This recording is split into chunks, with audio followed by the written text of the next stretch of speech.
വലിയ വലിയ legends തുപ്പലം spray ചെയ്യുന്നു. 10ാം ക്ലാസ് കഴിഞ്ഞ് പുറത്ത് പഠിച്ചേക്കുന്നത് അതിൽ രണ്ടാമത്തെ വ്യക്തിയാണ് അലൻ ജോസ് പെരേര.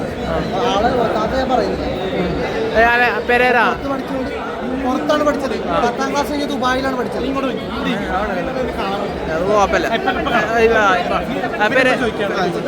അതായത് 1 കിലോ കല്ലിനാണോ 1 കിലോ പഞ്ഞിക്കാണോ അതാണ് ഈ ചോദ്യം. അതൊക്കെ നമ്മൾ കണ്ടന്റ് ക്രിയേറ്റ് ചെയ്യുന്നതല്ല, അത് നമുക്ക് അറിയാഞ്ഞിട്ടല്ല.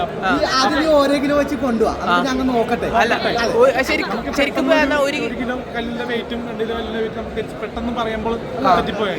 നമ്മുടെ കൈത്താ 1 കിലോ കല്ല് 1 കിലോ കല്ല് ഒരു കയ്യിലും മറ്റേ കയ്യിൽ 1 കിലോ പഞ്ഞി വെച്ചാൽ ഏതാ വെയിറ്റ് കൂടുതലോ? അത് നീ സാധനം കൈത്താ, ഞങ്ങൾക്ക് പിടിച്ചു നോക്കണ്ടേ. പിടിച്ചു നോക്കിയാലേ അലൻ ജോസ് പറ 1 കിലോ പഞ്ഞിക്കാണോ 1 കിലോ കല്യാണാണോ വെയിറ്റ് കൂടുതൽ? രണ്ടിനും ഒരേപോലെയാണ് വെയിറ്റ്. അപ്പൊ 1 കിലോ ആണല്ലോ. ബുദ്ധി വെച്ചല്ലോ നിന്നെപ്പോലുള്ള ആൾക്കാർ ചോദിക്കുമ്പോൾ അത്ര എപ്പോഴും പറയേണ്ട ആവശ്യം.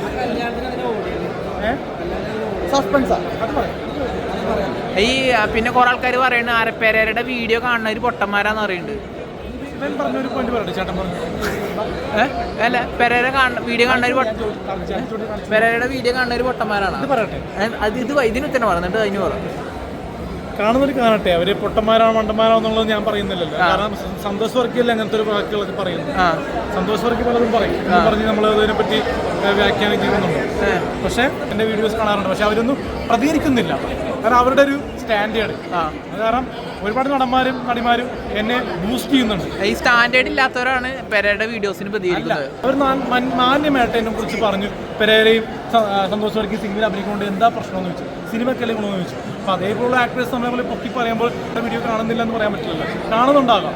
ഞാനാണെങ്കിലും രേണുസുചി ആണെങ്കിലും വിഷ്ണുപുച്ചിക്കാരാണെങ്കിലും സന്തോഷ് വർക്കി കാണുന്നുണ്ടാവും വീഡിയോസ്. ഇപ്പോൾ ഈ വലിയ വലിയ ലെജൻസ് തുപ്പലം സ്പ്രേ ചെയ്യുന്നു. അപ്പോൾ അവർ കാണുന്നുണ്ട് എല്ലാവരും, പക്ഷെ എല്ലാവരും പ്രതികരിക്കുന്നില്ല. അത് അവരുടെ സ്റ്റാൻഡേർഡ്. പെരേരക്ക് സ്റ്റാൻഡേർഡ് ഉണ്ട്. എനിക്കിപ്പോൾ സ്റ്റാൻഡേർഡ് ഉണ്ട്. ഡ്രസ്സാണോ കോസ്റ്റ്യൂം? ഇൻസൈഡ് ഇതില്ലല്ലോ. കോസ്റ്റ്യൂം വിഷ്ണുവാണ് മറ്റേ സെലക്ട് ചെയ്യുന്നത്. കോസ്റ്റ്യൂം കാട്ടസി ദുബായ് സ്പോൺസേഴ്സ് ആണ്. എത്ര രൂപയാണ് അത്? അവർക്ക് 3300. ബ്രോഡ്വേ ആണോ? 3300. ബ്രോഡ്വേ ഹൈവേ ബ്രോഡ്വേ എന്നാണോ?